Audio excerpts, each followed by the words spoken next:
Sikh believes in one God and universal brotherhood, and we believe that the same God created everybody, and He Himself is in everywhere. He is the destroyer and creator. One of the tenets of our Islam is the witnessing, or the two witnesses, as in the Shahada.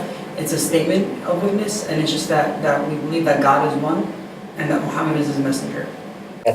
Buddhism is not a religion. I told you it's the way of life, and help people to understand why we're here. You could say that there's a very specific dress for Islam. The woman will wear hijabs and scarves, and maybe you'll see men with beards and hats on, and like maybe longer, like one-piece shirts, that kind of look like dresses, but they're not dresses. But then those are very cultural elements of it too. The hijab, however, it's not a cultural element. It is a religious element, and that's really not. That's actually more for men than it is for women. It's like we believe that the women are precious enough to kind of protect from the gaze of the men, and because just men are dogs inherently. Maybe I'll get a lot of heat for saying that, but it can be true. And it's also a very simple role, right? Simple. Right, simple. Very important to be simple. Everybody is the same. We dress the same. It's just if you look at the monk, sometimes you feel like he has a piece of cloth and wrap around his body. That's it. Yeah. As simple as that. So last Guruji, Guru Gobind Singh Ji, he ordered, this is his order, that every Sikh has to wear turban. And first Guruji started this, he was wearing turban. All 9 successors wore turbans. So this is the most important part of Sikh faith, because we believe in a natural form. God created us like that. So whenever you will see a man with turban and a beard, long beard, uncut, unshorn beard, most probably he is a Sikh. Because Islam is a religion, but it's literally just telling us to be like good people. And in terms of religious, like the religious side, we pray, we read the Quran, we learn to read the Quran at like age 3. Like it's like a dual language type of thing. Even if you don't know how to speak it, you're reading it, because the Arabic in the Quran is like, think like Shakespearean English. Like you don't really speak it in modern day, but it's something that we read. We had 10 Gurujis in human form. Their words are in the Holy Scripture. So after our 10th Guruji, this is our eternal Guru. And last Guru, Guru Gobind Singh Ji, said that there will be no Guru in human form. There will be only one Guru. Guru means teaching. Whenever Sikh needs guidance and help, he can find anything, any help from Guruji. He can ask Guruji and answer will be there. And some of the Dhamma teaching they can translate into Vietnamese, and some they cannot, right? And just telling people, to confess to what you do bad thing in the past, and try to promise not to do that again, and try to do good thing. Like that part of the Dhamma you hear. And also you pray, like I said before, you pray for peace, you pray for health, and you promise to do the good thing, don't do the bad thing, happy each other, make everybody happy. That's the main goal, the core meaning of what we chant every Sunday or every day. People do it at home too. We believe that a lot of times, that the music is present. It's kind of like when we go into prayer. God is present, however, by witnessing that action of going into prayer, we're becoming kind of cognizant and accepting His presence. So the music itself becomes like this veil or this mode that kind of brings in that beautiful music that's already in the air into manifestation. It's kind of like the fruit of a tree. It's already there. You kind of have to let it come out. So the music, it kind of moves the soul, and the mystics would say that music opens the heart, actually.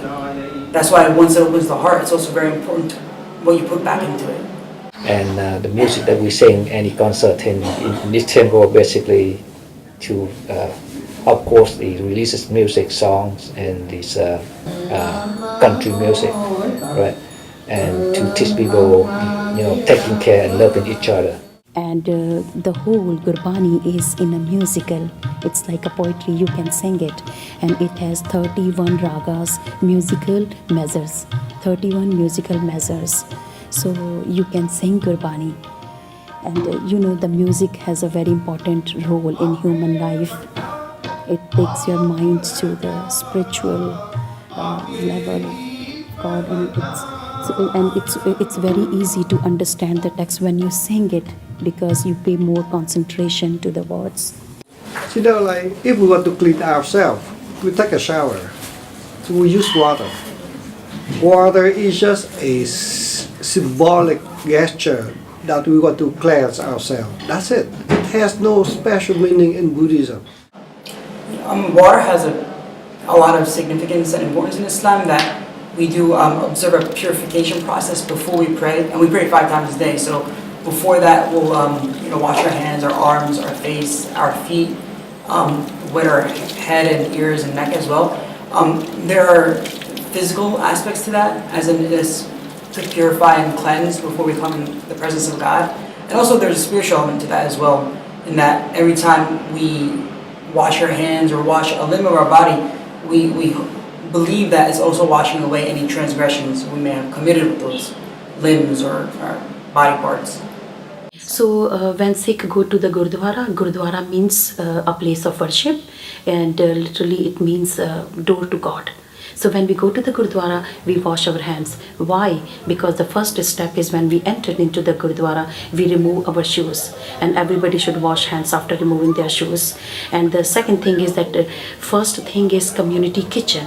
Everybody goes to the kitchen to eat food, so you have to wash hands before that. A lot of spiritual traditions have this idea of consciousness and God consciousness. So having some restrictions and not being able to eat or do exactly whatever we want at any given moment, it allows us to, okay, I'm not going to eat that because God said no, or it's not pure. So it's allowing us to kind of be in control of ourselves as well. Right. So basically, we, like say, suffering. Right. We understand. We hurt when we see people killing each other, right? Even animal, even little insect, and we try to protect their life, just like human being, right? And we don't kill them, and that number one. They try not to eat. If you don't eat meat, right? A lot of the animals should survive. So Sangat means congregation, Pangat means sitting together, and Langar means preparing and serving food and eating food together, Langar. So this is the institution of 3 things. So when you come to the Gurdwara, you have to wash your hands because you're gonna eat something. Even if you are not hungry, they serve you food. It was always a matter of family and love. I spent a summer in Jordan. They keep feeding you, and it's not only the Muslims there either. They were Christian. Actually, my host family were Christian Arabs. They were the same way. So there's a universality of it. That food plays an important role in the human experience.